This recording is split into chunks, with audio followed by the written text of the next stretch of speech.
Hello बीजापुरियन, अब तक इस शाही मंदी का शाही जायका आपने नहीं लिया है तो अभी विजिट करें। सिर्फ 1499 में जैसे आंत लोग खा सकते हैं।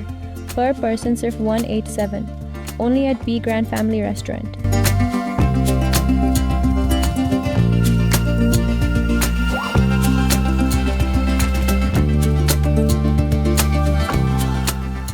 मैं हूं आबिद हुसैन शेख, आपका खैर मकदम कर्नाटक एक्सप्रेस में। सबसे पहले नजर आज की हेडलाइंस पर।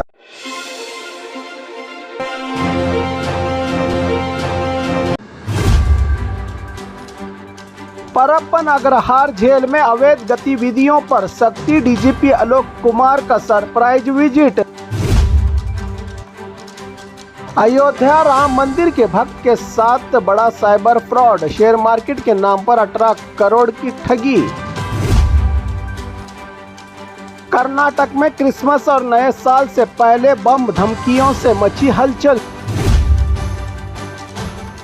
बेंगलुरु में पुलिस पर गंभीर आरोप, 1 महीने में 8 पुलिस वाले सस्पेंड। बीजापुर की अक्का महादेवी विश्वविद्यालय में मूर्ति को लेकर विवाद, बसवा भक्तों का विरोध। केएसआरटीसी ड्राइवरों के लिए सरकार की खुशखबरी, हादसा मुक्त सेवा पर दुगना भत्ता। खाली सरकारी नौकरियों को भरने की मांग, बेरोजगार युवाओं का बड़ा आंदोलन।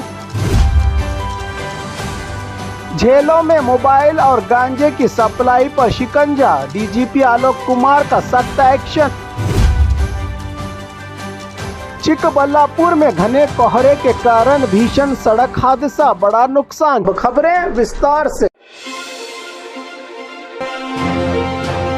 परप्पन अग्रहार जेल में अवैध गतिविधियों पर सख्ती, डीजीपी आलोक कुमार का सरप्राइज विजिट। बेंगलुरु की कुख्यात परप्पन अग्रहार जेल में चल रही अवैध गतिविधियों पर लगाम लगाने के लिए जेल एवं सुधार सेवाएं विभाग के नए डीजीपी आलोक कुमार ने सख्त कदम उठाया है। पदभार संभालते ही उन्होंने जेल का अचानक विजिट किया और हर हिस्से की बारीकी से जाँच की। डीजीपी आलोक कुमार ने साफ शब्दों में कहा कि जेल में मोबाइल फोन, गांजा, शराब, सिगरेट और किसी भी तरह की गैर कानूनी एक्टिविटीज बर्दाश्त नहीं की जाएगी। यदि किसी कर्मचारी ने कैदियों को ऐसी सुविधाएं उपलब्ध करवाई तो उसके खिलाफ कड़ी कानूनी कार्रवाई और डिसिप्लिनरी कार्रवाई की जाएगी। उन्होंने अवैध गतिविधियों को पूरी तरह खत्म करने के लिए 15 दिनों की समय सीमा डेडलाइन तय की है। इंस्पेक्शन के दौरान डीजीपी ने अभिनेता दर्शन के बैरक का भी दौरा किया। दर्शन ने किसी तरह की शिकायत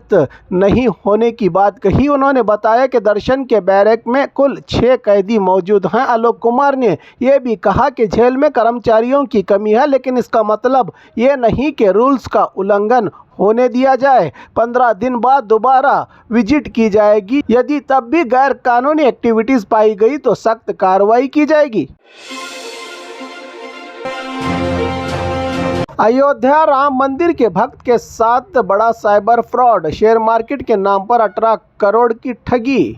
अयोध्या में श्री राम मंदिर के बड़े भक्त बेंगलुरु के रहने वाले 71 साल businessman Rajendra Naidu cyber fraud का शिकार हो गए हैं। राजेंद्र नायडू ने राम मंदिर के लिए चांदी के पूजा सामान और बड़ी घंटी समेत कई कीमती दान दिया था, लेकिन इसी भक्त को साइबर ठगों ने शेयर मार्केट में इन्वेस्टमेंट के नाम पर 8 करोड़ रुपयों से ज़्यादा का चूना लगा दिया है। फ्रॉड करने वालों ने रिलायंस के नाम का इस्तेमाल करते हुए ज़्यादा मुनाफे का लालच दिया और कहा कि इस कमाई को चैरिटी में भी इस्तेमाल किया जा सकता है। इनकी बातों में आकर राजेंद्र नायडू ने RR कॉल प्रो नामी ऐप इंस्टॉल की और मरहलावार बड़ी रकम ट्रांसफ़र कर दी गई। ऐप में इनके अकाउंट में 59 करोड़ रुपये दिखाए गए, लेकिन जब रकम निकालने की कोशिश की तो ठगों ने 18% सर्विस चार्ज यानी तकरीबन 2 करोड़ 7 लाख रुपये मांगे। तब इन्हें शक हुआ। फौरन ही बेंगलुरु के दक्षिण विभाग की सन पुलिस थाना में शिकायत दर्ज करवाई। इन्होंने साइबर हेल्पलाइन नंबर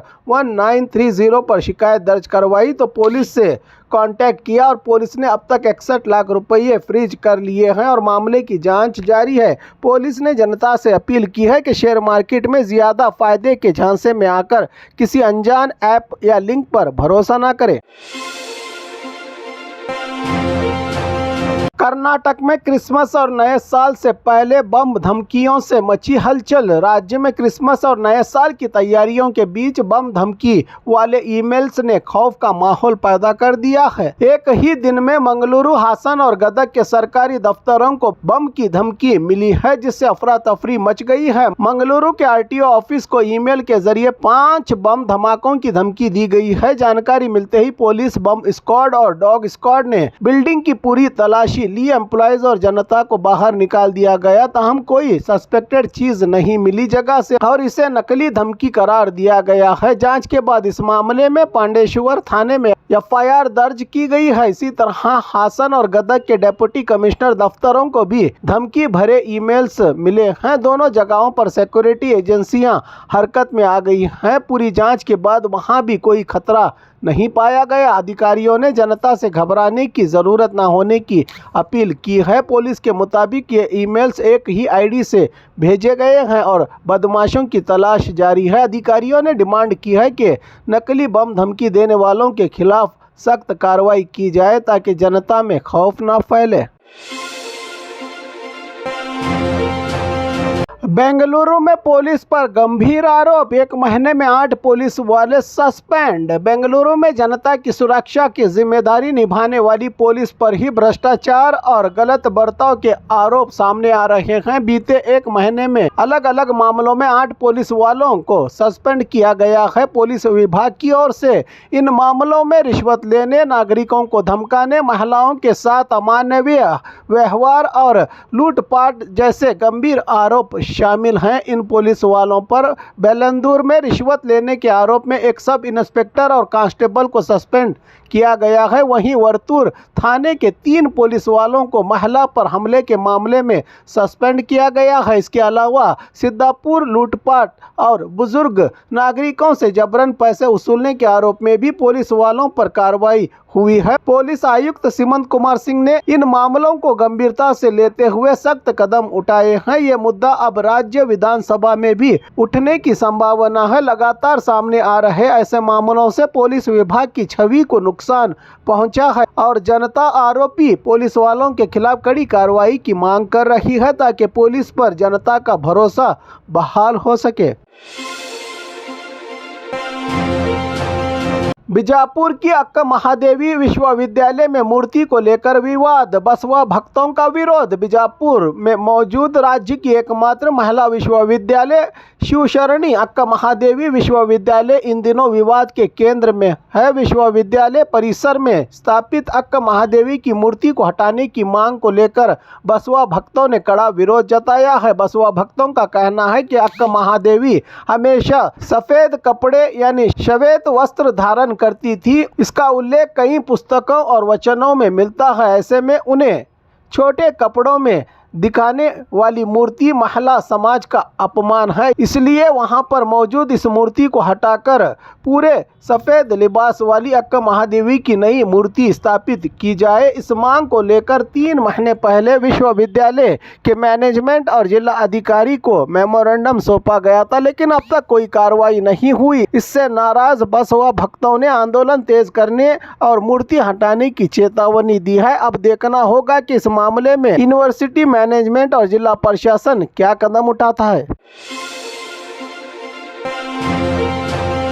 केएसआरटीसी ड्राइवरों के लिए सरकार की खुशखबरी, हादसा मुक्त सेवा पर दुगना भत्ता। राज्य सरकार ने केएसआरटीसी ड्राइवरों और कंडक्टरों के लिए बड़ी राहत भरी खबर दी है। हादसा मुक्त एक्सीडेंट फ्री सेवा को बढ़ावा देने के लिए सरकार ने भत्ता और नकद पुरस्कार में बढ़ोतरी का आदेश जारी किया है। गोल्ड मेडल पाने वाले कर्मचारियों का नकद इनाम 5,000 से बढ़ाकर 10,000 कर दिया गया है। गोल्ड मेडल वालों की मासिक भत्ता 500 से बढ़ाकर 1,000 हो गया है। सिल्वर मेडल पाने वालों का नकद इनाम 2,500 से बढ़ाकर 5,000 किया गया है। सिल्वर मेडल वालों की मासिक भत्ता 250 से बढ़ाकर 500 हो गया है। ये नई सुविधाएं जनवरी 2026 से लागू होंगी। सरकार के इस फैसले से ड्राइवरों में सुरक्षा के प्रति जागरूकता बढ़ेगी और केएसआरटीसी कर्मचारियों में खुशी की लहर दौड़ गई है। जबकि अपने कई डिमांड्स को लेकर ट्रांसपोर्ट विभाग ने हड़ताल की भी चेतावनी दी है सरकार को।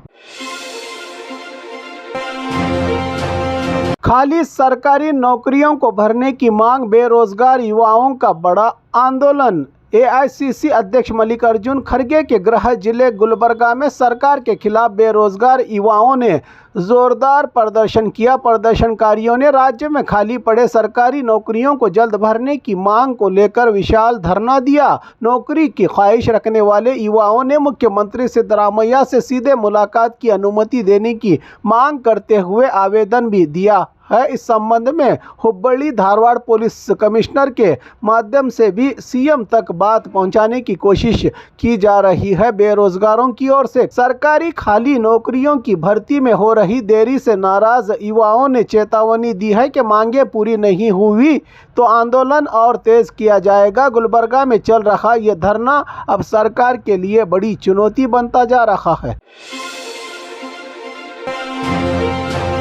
जेलों में मोबाइल और गांजे की सप्लाई पर शिकंजा, डीजीपी आलोक कुमार का सख्त एक्शन। राज्य में जेलों के अंदर मोबाइल फोन और गांजे की गैर कानूनी सप्लाई के खिलाफ कार्रवाई तेज हो गई है। जेल डीजीपी का अहदा संभालने के बाद आलोक कुमार ने अधिकारियों को सख्त डायरेक्शन दिए हैं कि जेलों में अचानक और बार बार तलाशी ली जाए। इसी के तहत राज्य के कई जेलों में छापे मारे गए, जिनमें mobile phone, SIM card, charger, USB cable और गांजे के पैकेट रिकवर हुए हैं। परप्पन अग्रहार जेल से 6 मोबाइल फोन, मैसूरू जेल से गांजे के 6 पैकेट, कारवार जेल से 7 मोबाइल फोन सीज किए हैं। पुलिस ने अधिकारियों का कहना है कि अगर लगातार छापे पड़ते रहे तो गैर कानूनी एक्टिविटीज पर काबू पाया जा सकता है। इस कार्रवाई से ये भी साफ हो गया है कि जेलों में पैसे के जोर पर सहूलतें मिलने का सिलसिला अभी भी पूरी तरह बंद नहीं हुआ है। मैनेजमेंट ने जेल सिस्टम ने कहा है कि सख्त निगरानी और लगातार रेड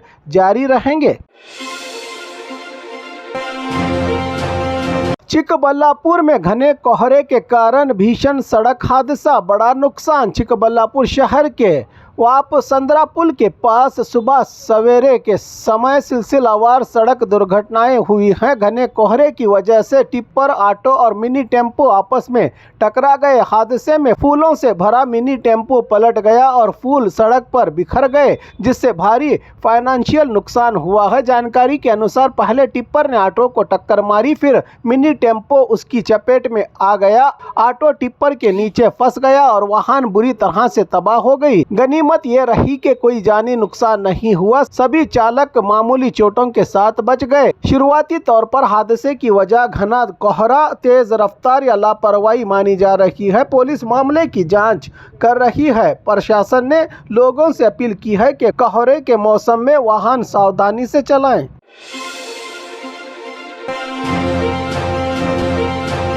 और खबरों के लिए देखते रहिए कर्नाटक एक्सप्रेस।